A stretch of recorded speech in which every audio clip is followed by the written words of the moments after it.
বিসমিল্লাহির রহমানির রহিম। প্রিয় স্টুডেন্টস, ঈদের দীর্ঘ বিরতির পরে আবার আজকে তোমাদের সামনে আসলাম। আশা রাখি ভালো আছে সবাই। সবাইকে ঈদ মোবারক। তো আজকে আমরা যে জিনিসটা পড়ব সেটা হচ্ছে ব্যতিচার সৃষ্টির শর্ত। তো ব্যতিচার সৃষ্টির শর্তটা পড়ার আগে যদিও আমি সুসংগত উৎস আগে একবার পড়িয়ে আসছি, তাও আমি মনে করলাম যে সুসংগত উৎসটা আরেকবার আলোচনা করা উচিত। তাই সুসংগত উৎসের যে সংজ্ঞাটা ছিল সেটা এরকম যে দুটি উৎস থেকে একই তরঙ্গ দৈর্ঘ্যের দুটি আলোক রশ্মি যদি সমদশা বা ধ্রুব দশা পার্থক্যে নিঃসৃত হয় তাদের সুসংগত উৎস বলে। আচ্ছা, ঠিক আছে। এখন আসো, এইখানে একটা কথা আছে যে এই যে সমদশা এবং ধ্রুব দশা পার্থক্য, এই বিষয়গুলোটা আসলে আমরা বুঝতে চাই। তারপরে দুই ধরনের কথা হয় সাধারণত, তাই না? তো দেখো, এইখানে দুটি সোর্স থাকে, এই যে S1 আর S2, আর আবার এখানে পর্দাও থাকে, বুঝতে পারছো? তো এবার একটি এই হচ্ছে মিডল পয়েন্ট, এখান থেকে একটা আলোক রশ্মি এখানে পি বিন্দুতে যায়। এইভাবে আমরা পড়াশোনা করে আসছি, তাই তো? এখন সমদশা বা ধ্রুব দশা পার্থক্য এই যে কথাগুলো বলা হয় দুইটা কন্ডিশনের ক্ষেত্রে বলা হয়। অর্থাৎ পি বিন্দুতে এইখানে একটা কন্ডিশন, আবার এখানে ইনিশিয়াল এখানে একটা কন্ডিশন। অর্থাৎ আলোক রশ্মি দুইটা সমদশা, এই যে এইটা দেখো, সমদশায় নিঃসৃত হবে। তাহলে এই যে সমদশায় নিঃসৃত হবে বা ধ্রুব দশা পার্থক্যে নিঃসৃত হবে, এই সময়টার জন্য কি হচ্ছে, এই নিঃসৃত হওয়ার এটা হচ্ছে সুসংগত উৎসের ক্ষেত্রে বলা হয়ে থাকে। ঠিক আছে? সেই ক্ষেত্রে সমদশা নিঃসৃত হওয়ার মানে কি, তরঙ্গ চূড়া, তারপর তরঙ্গ খাজ, তারপর তরঙ্গ চূড়া, এইভাবে যাচ্ছে না? তাহলে এইটারও কি হচ্ছে, শুরুটা হয়ে যাবে তরঙ্গ চূড়া, তরঙ্গ খাজ, তরঙ্গ চূড়া, তরঙ্গ খাজ, এইভাবে। ঠিক আছে? তাহলে এইটাকে বলা হয় কি, যে সমদশায় নিঃসৃত হচ্ছে, অর্থাৎ দুটি সুসংগত উৎস যখন সুসংগত হবে, এই যে নিঃসৃত হওয়ার কন্ডিশনটা, নিঃসৃত শব্দটা মানে উৎস থেকে নিঃসৃত নয়, কোন কন্ডিশনে নিঃসৃত হয়, হয় সমদশা হয় বা ধ্রুব দশা পার্থক্য হয়। এবার ধ্রুব দশা পার্থক্য হলে কেমন হবে? ধ্রুব দশা পার্থক্য মানে কন্ডিশন কিন্তু একটাই। ধ্রুব দশা পার্থক্য হচ্ছে এই আলোক রশ্মিটা এইভাবে আছে না, তাহলে আর একটা পদ্ধতিতে সে নিঃসৃত হতে পারে এইভাবে। দেখো, এইটাকে তখন বলা হচ্ছে ধ্রুব দশা পার্থক্য। ঠিক আছে? তাহলে এই যে এইটা আর এইটার মধ্যে এখন দশা পার্থক্য, ওটা কত হলো? 180 ডিগ্রি, একজন উপরের দিকে আর একজন নিচে, বা পাই।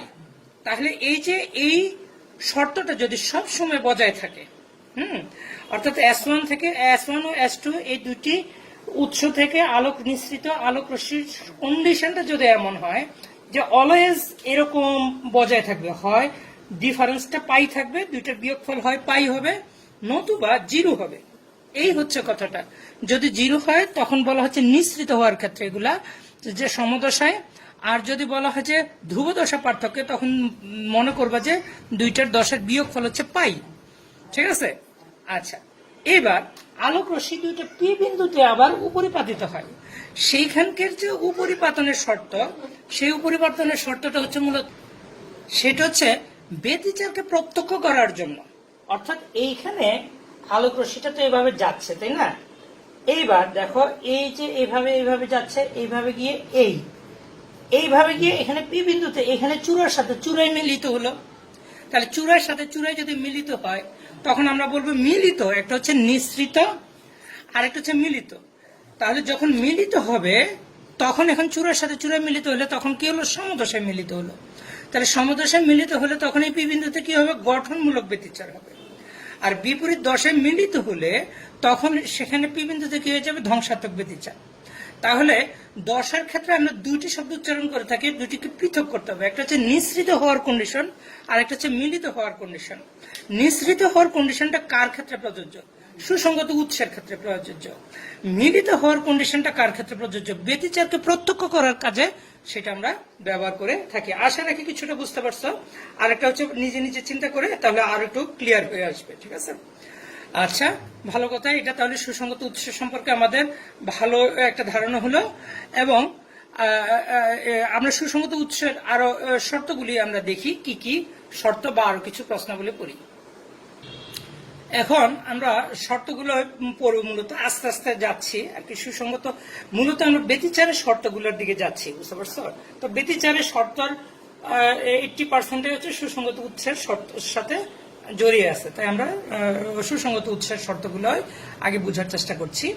যে দুইটা উৎস থেকে নিঃসৃত তরঙ্গের দশার পরিবর্তনে ব্যতিচারের কি পরিবর্তন হতে পারে, অর্থাৎ আমাদের সিলেবাসে কি আছে সেটা বুঝা। আমাদের সিলেবাসে যেটা আছে এখানে আদি দশা, ওই যে নিঃসৃত শব্দটা আছে, বারবার বলছি, নিঃসৃত শব্দের ক্ষেত্রে আমাদের সিলেবাস যেটা আছে সেটা হচ্ছে সমদশা, অর্থাৎ time t equal to 0, time t equal to 0, আদি দশা ডেল্টা ইকুয়াল টু 0, এটাকে আমরা বলতেছি সমদশা। আর time t equal to 0, delta equal to যদি হয় পাই, তখন এটাকে বলি ধ্রুব দশা পার্থক্য। তাহলে আমাদের সিলেবাসে যেটা আছে, আমরা যা জানবো, আমরা যা পড়বো, মূলত হচ্ছে time t equal to 0, delta equal to 0, এইটা, ঠিক আছে? তাহলে এইটার ক্ষেত্রে হচ্ছে আমাদের কেস 1, আমরা প্রথম কেসটা দেখি যে এটা যদি পরিবর্তন হয় তাহলে কেমন আসে। প্রথমে আসে পরিবর্তন হবে না, কেস 1। কেস 1 এর ক্ষেত্রে আমাদের কি হচ্ছে, অন্যান্য শর্ত মেনে আছে সবকিছু। হ্যাঁ, আদি দশা, হ্যাঁ, নিঃসৃত, আদি দশা বলতে এখানে হচ্ছে আলোক তরঙ্গ দুটির নিঃসৃত দশা বা আদি দশা, সেটাকে আমি যদি ডেল্টা দ্বারা সূচিত করি, ডেল্টা ইকুয়াল টু যদি 0 হয়, অর্থাৎ এই কথাটা দ্বারা বোঝানো হচ্ছে যে সমদশায় নিঃসৃত হলে কি হবে। তখন ব্যতিচারের ক্ষেত্রে তুমি জানো যে গঠনমূলক, আমি শুধু গঠনটা লিখবো আর মূলক শব্দটা বাদ হবে, আর লিখবো ধ্বংসাত্মক। তাহলে আমাদের আদি দশা যদি 0 হয়ে যায়, হ্যাঁ, তার অর্থাৎ সমদশায় দুটি আলোক রশ্মি নিঃসৃত হলে, তখন আমরা জানি গঠনমূলক ব্যতিচারের শর্ত হচ্ছে phi equal to twice n pi. আমরা যেটাকে বলে আসছি যে পাই এর জোড় গুণিতক হলে, দশা পার্থক্য পাই এর জোড় গুণিতক হলে গঠনমূলক ব্যতিচার হয়, অথবা ল্যামডা বাই 2 এর জোড় গুণিতক পদ পার্থক্য হলে গঠনমূলক ব্যতিচার হয়। তারপরে বিজোড় গুণিতক হলে সেটাকে আমরা কি বলে আসছি, ধ্বংসাত্মক ব্যতিচার হয়। অর্থাৎ আমরা এখানে প্রশ্নটা হয়তো খুব সুন্দরভাবে সাজাতে পারি না, উত্তরটা দেওয়ার পরে তুমি বুঝতে পারবে যে প্রশ্নটা তাহলে কি হওয়া উচিত, সেই অনুযায়ী তুমি সাজিয়ে নিও। এটা হচ্ছে একটা, হচ্ছে এটা পড়লাম।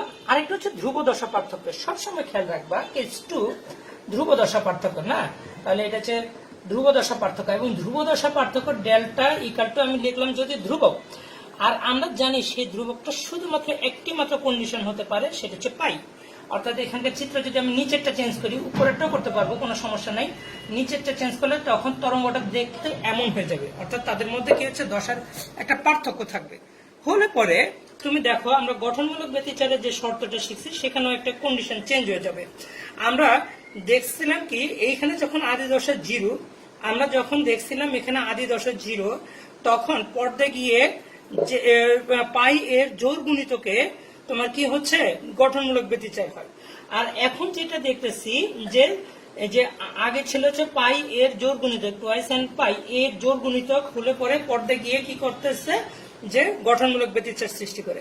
এখন আমরা এই যে ধ্রুব দশা পার্থক্য নিশ্চিত করতেছি, এই যে এখানে হচ্ছে ধ্রুব দশা পার্থক্য এইভাবে নিশ্চিত করছি।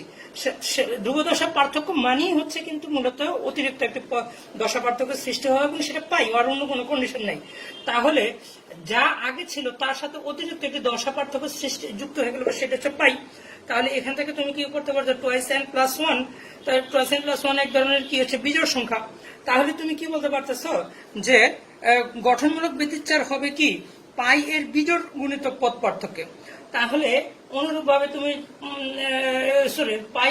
পাই এর বিজোড় গুণিতক দশা পার্থক্য, অনুরূপভাবে তুমি কি বলতে পারবা, ল্যামডা বাই 2 এর বিজোড় গুণিতক, ল্যামডা বাই 2 এর বিজোড় গুণিতক পদ পার্থক্য গিয়ে গঠনমূলক ব্যতিচার হবে।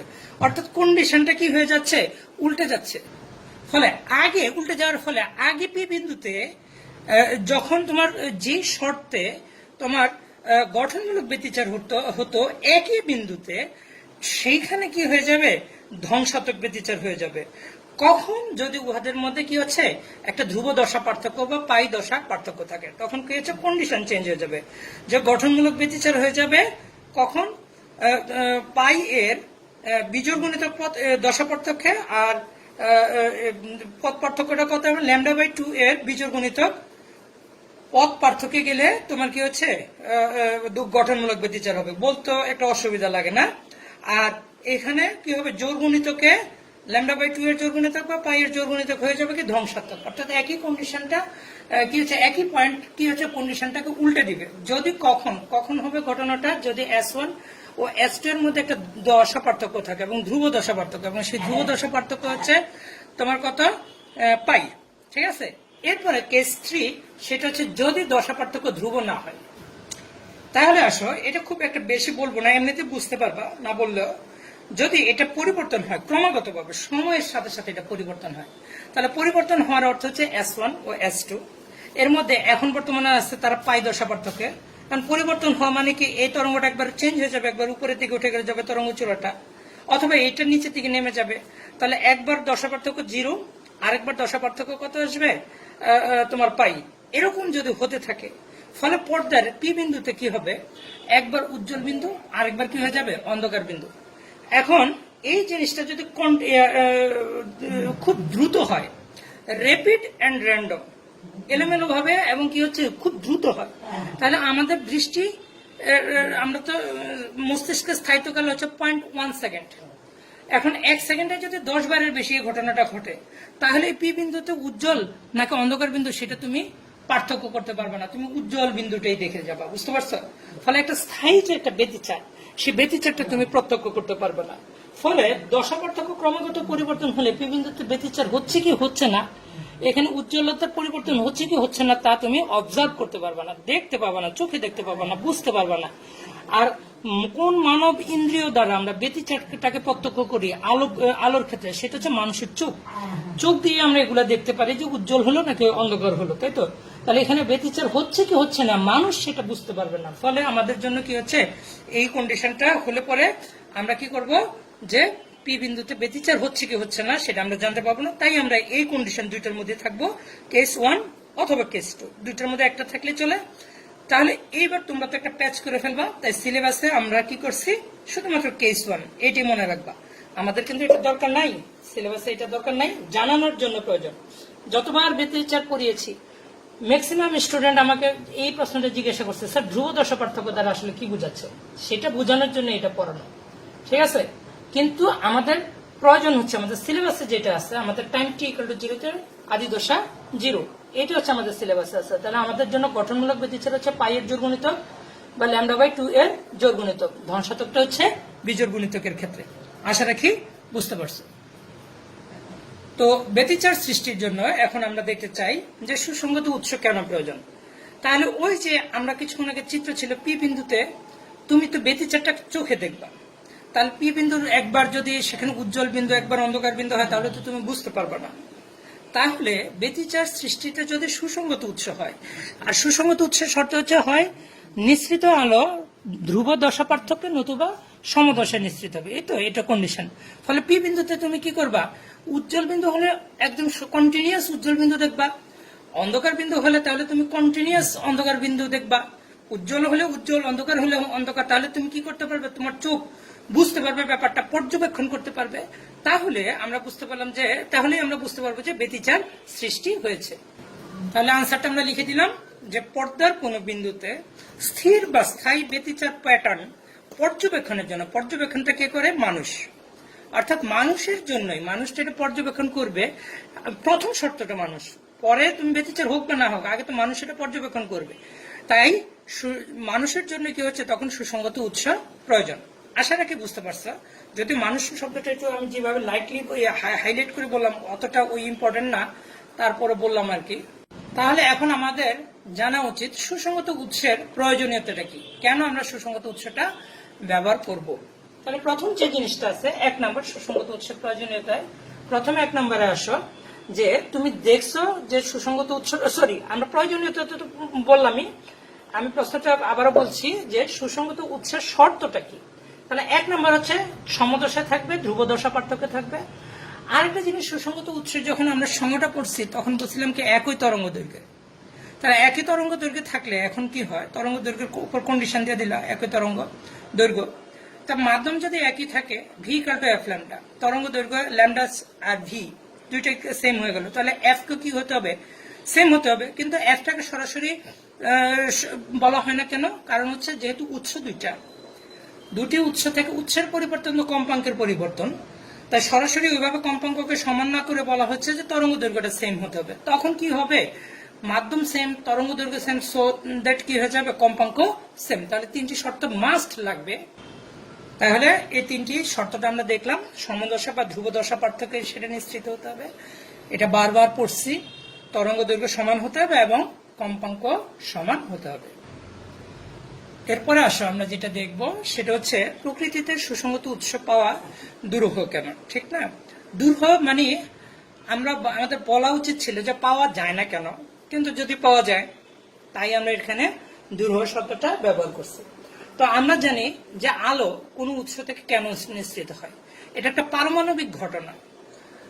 কোনো পরমাণুর, কোনো বস্তুর পরমাণু সমূহের ইলেকট্রন সমূহের কক্ষপথ পরিবর্তন বলতে স্পেশালি নিম্ন কক্ষপথের ইলেকট্রনগুলা শক্তি সঞ্চয় করে যদি উচ্চ কক্ষপথে ধাবিত হয় এবং সেখান থেকে সে শক্তিটা নিঃসরণ করে আমার নিম্ন কক্ষপথে চলে আসে, তখন সে যেটা নিঃসরণ করে সেটাকে বলা হয়, সেটা একটা তড়িৎচুম্বকীয় তরঙ্গ। আর দৃশ্যমান তরঙ্গ দৈর্ঘ্যের মধ্যে হলে সেটাকে আমরা আলো বলে থাকি। অর্থাৎ এই হচ্ছে আলো নিঃসরণের ঘটনা। এখন সকল পদার্থ লক্ষ লক্ষ পরমাণু দ্বারা গঠিত। তাহলে একই কোম্পানির তৈরি, মনে করো দুইটাই ফিলিপস কোম্পানির, তাদের দুইটাই 60 ওয়াটের বাল্ব, সকল কন্ডিশন একই হওয়ার পরেও এই পরমাণুর কম্পাঙ্ক অন্য পরমাণুর কম্পাঙ্কের উপরে, এক উৎসের কম্পাঙ্ক অন্য উৎসের কম্পাঙ্কের উপর ডিপেন্ড করবে না। ইভেন এক উৎসের তোমার বিভিন্ন কক্ষপথে ইলেকট্রন সমূহের পরিবর্তন অন্য পরমাণুর পরিবর্তনের উপর ডিপেন্ড করে না। ফলে কি হচ্ছে, কম্পাঙ্ক তো র্যাপিডলি চেঞ্জ হয়, প্লাস তাদের মধ্যে যে দশাটা আছে দশাটাও কি হয়ে যায়, ক্রমাগতভাবে পরিবর্তন হতে দেখা যায়। তাই প্রকৃতিতে সুসংগত উৎস পাওয়া দুরূহ। তাহলে টোটাল আনসারটা কেমন দাঁড়াচ্ছে আমাদের, যে কোনো উৎস থেকে আলোক নিঃসরণ একটা পারমাণবিক ঘটনা। দুটি উৎস একই রকম হওয়া সত্ত্বেও এই পারমাণবিক ঘটনা একে অন্যের উপর নির্ভর করে না, ফলে একই রকম উৎস থেকে নিঃসৃত আলোর কম্পাঙ্ক ও দশা সময়ের সাথে পরিবর্তিত হতে দেখা যায়। তাই প্রকৃতিতে সুসংগত উৎস পাওয়া দুরূহ, ফলে স্থায়ী ব্যতিচারও পর্যবেক্ষণ করা যায় না। তাহলে তোমাদের বইয়ের ভিতরে কি আছে, তোমাদের বইয়ের ভিতরে একটা প্রশ্ন আছে, সেটা হচ্ছে একই রকম দুটি মোমবাতি থেকে ব্যতিচার প্যাটার্ন লক্ষ্য করা যায় না কেন। তাহলে তুমি আনসার বলবা, কোন মোমবাতি থেকে আলোক নিঃসরণ একটি পারমাণবিক ঘটনা,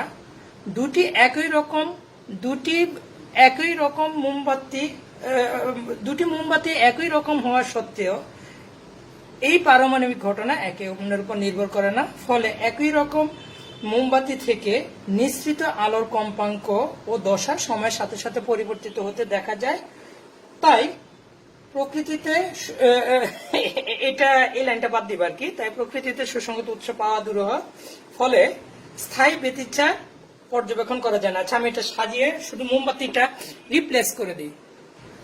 তাহলে আমরা ওই যে প্রশ্নটাকে একটু লাল কালিতে রিপ্লেস করে দিলাম।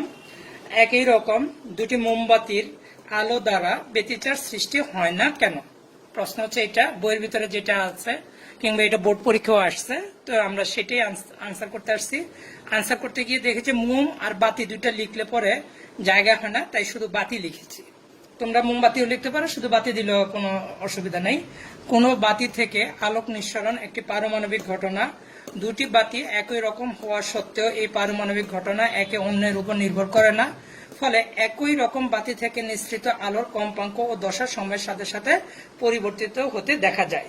এই লাইনটা একটু চেঞ্জ করে নিয়েছি, সেখানে লিখেছি ফলে বাতি দুটি থেকে নিঃসৃত আলোর সুসংগত উৎস হয় না, ফলে স্থায়ী ব্যতিচারও পর্যবেক্ষণ করা যায় না। ঠিক আছে, আশা রাখি বুঝতে পারছো। তাহলে তো প্রকৃতিতে দেখলাম যে সুসংগত উৎস পাওয়া যায় না, তাহলে কিভাবে সুসংগত উৎস আমরা পেয়ে থাকি, তো এটা আমরা পড়িয়ে আসছি, তারপর আবার পড়াবো। তাহলে কিভাবে, তাহলে সুসংগত উৎসটা পাওয়া যাচ্ছে না, তাহলে কিভাবে সুসংগত উৎস প্রকৃতিতে পাওয়া যায়? তো এটা আমি এর আগে একবার পড়িয়েছি, আজকে যেটা পড়াচ্ছি সেটা হয়তো এইভাবে প্রয়োজন নাই, কিন্তু পূর্বে এই প্রশ্ন উত্তরটা আমি পড়িয়ে আসছি যে কিভাবে সুসংগত উৎস উৎপাদন করা যায়। আমি সামান্য হিন্টস দিব আজকে, আমি পড়াবো না, শুধু আমি যেভাবে পড়াচ্ছি এটা প্রয়োজন নাই, কিন্তু জেনে রাখার জন্য বলা যে আমরা দুইভাবে প্রকৃতিতে সুসংগত উৎস করতে পারি, উৎপাদন করতে পারি। তরঙ্গমুখ বিভাজনের মাধ্যমে। তরঙ্গমুখ বিভাজন করছে কে? ইয়ং তার দ্বিচির পরীক্ষার মাধ্যমে। ফ্রেনেল বাইপ্রিজমের মাধ্যমে। এখানে আলোর প্রতিসরণের ফলে উৎপন্ন হয় দুটি তরঙ্গ। লয়েডের মিরর এখানে প্রতিফলনের মাধ্যমে উৎপন্ন হয়। এইভাবে বিভিন্নভাবে উৎপন্ন করা যেতে পারে, সেগুলো হচ্ছে তরঙ্গ বিভাজনের মাধ্যমে। আর বিস্তার বিভাজনের মাধ্যমে আমরা একটা পাতলা পাতের মাধ্যমে সেটা করতে পারি, অথবা নিউটন রিং এর মাধ্যমে করতে পারি। তাহলে এতগুলোর ভিড়ে আমাদের সিলেবাসে শুধুমাত্র আছে ইয়ং দ্বিচির পরীক্ষা, এবং ইয়ং যে তোমার দ্বিচির পরীক্ষার মাধ্যমে কিভাবে তোমার কি হচ্ছে সুসংগত উৎস উৎপাদন করেছে সেটা আমরা আগেও একবার দেখিয়েছি। আমাদের এখানে কি ছিল, যে মনে করো এখানে একটা প্রতিবন্ধক, এই প্রতিবন্ধকের সামনে এই যে এখানে একটা চির আছে, এই চির, এবং চিরের নামটা হচ্ছে কত? এস চিরের সামনে দুটি চির এমন ভাবে স্থাপন করতে হয়, তোমরা জানো, এবং এগুলো আমরা পড়িয়ে আসছি। আমরা ডিটেল যাব না, আমরা শুধুমাত্র তোমাদেরকে খেয়াল করিয়ে দিচ্ছি যে স্যার এগুলো পড়ানো হয়েছে, এটা যেন তোমরা বলো।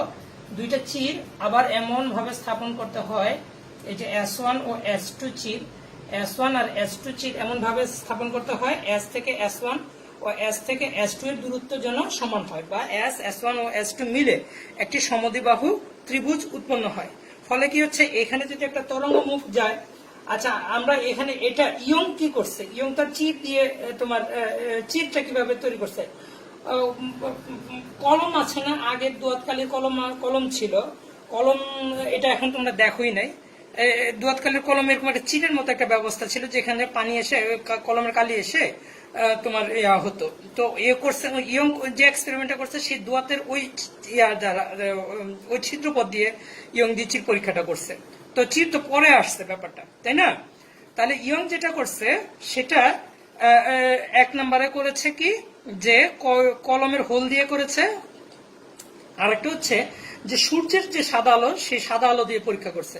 তো সাদা আলো দিয়েও তাহলে তোমরা জেনে রাখলা যে ব্যতিচার পরীক্ষা হয়, কিন্তু আমরা ভালোভাবে অবজার্ভ করার জন্য আমরা কি করব, এক বর্ণের আলো ব্যবহার করব। মনে করলাম যে এইখানে যে আলোটা যাচ্ছে সেটা লাল রঙের আলো যাচ্ছে, লাল রঙের তরঙ্গ মুখ এইভাবে যাচ্ছে না, সমতল তরঙ্গ মুখ এখানে যাচ্ছে। তাহলে সমতল তরঙ্গ মুখ এটাকে কি করে দিল, এই চিরটাকে কি করে দিল, লাল করে দিল তরঙ্গ মুখ আপাতনের মাধ্যমে। তাহলে এইভাবে কি হয়ে গেছে, এটা থেকে কি হচ্ছে, S1 ও S2 ছিল লাল হয়ে গেল না।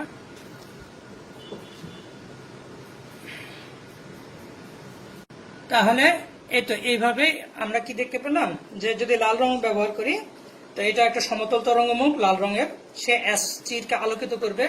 এই তরঙ্গমুখগুলো ডিভিশন হয়ে আমরা এর আগেও দেখে আসছি S1 S2 চিরকে ইয়া করবে। এবং আমরা যদি এখানে সাদা পর্দা এইভাবে রাখি, সাদা পর্দা দেখলে আমরা লাল রঙের কি হচ্ছে, কোথাও দেখবে তীব্র লাল, আর কোথাও কি হচ্ছে সাদা কালারটা এইভাবে থেকে যাবে।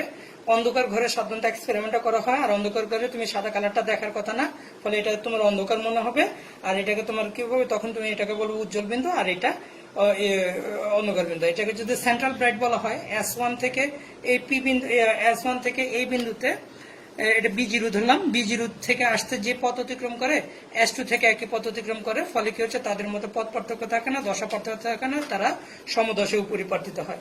তারপরে এটা প্রথম উজ্জ্বল, তারপর দ্বিতীয় উজ্জ্বল, অনুরূপভাবে এই সাইডেও আসছে পর্দার প্রথম উজ্জ্বল, দ্বিতীয় উজ্জ্বল, তৃতীয় উজ্জ্বল, এভাবে দেখা যাচ্ছে। পরে আবার এগুলোকে তখন আমরা অন্ধকার বলে থাকি, তাই না? এইখানের এই অংশটা হচ্ছে ব্যতিচার পার্থক্য। আমরা তো এই অংশটা দেখছি না, আমরা মূলত কিভাবে সুসংগত উৎস উৎপাদন করে ইয়ং যে দ্বিচির পরীক্ষার মাধ্যমে, এই যে চির, এই চির বলতে এটা এই চিরটা আপাতত আলোক রশ্মিটা, দ্বিচির মানে হচ্ছে S1 আর S2, এই যে আলোটা ডিভিশন হয়ে গেল, একই আলোক তরঙ্গ মুখটা গিয়েছে দুই ভাগে বিভক্ত হয়ে গেল, দুটি তরঙ্গের সৃষ্টি করলো।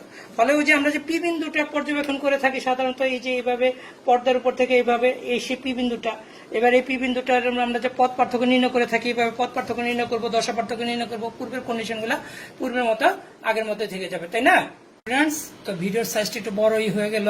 তো বড় হয়ে যাওয়ার পরে তো ডিসিশন নিলাম যে ব্যতিচারের সম্পর্কিত বা ব্যতিচারের শর্তাবলী এর পরের ভিডিওতে বলবো। মূলত সুসংগত উৎসের জন্য যে সকল শর্তাবলী প্রযোজ্য, ব্যতিচারের জন্য প্রায় একই শর্তাবলী প্রযোজ্য, দুই একটা হয়তো বা বাড়তি কথা থাকতে পারে। তো ভিডিওর সাইজটা বড় হয়ে যাওয়ার কারণে আমি পরের ভিডিওতে গিয়ে ব্যতিচারের শর্তাবলী আলোচনা করব। ধন্যবাদ সবাইকে।